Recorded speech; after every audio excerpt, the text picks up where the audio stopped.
আজ বানাবো বেগুনি। তাই প্রথমে বেসন নিয়ে নেব।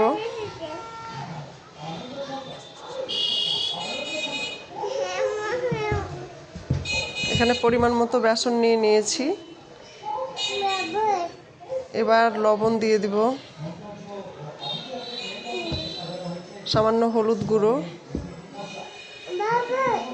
কাশ্মীরি লঙ্কা গুঁড়ো, একটু কর্নফ্লাওয়ার দিয়েছিলাম মুচমুচে হওয়ার জন্য, সেটা ভিডিওতে দেখানো হয়নি।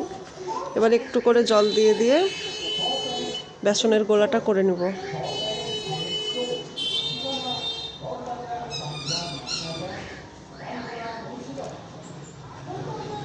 স্লাইস করে বেগুনও কাটা হয়ে গেছে।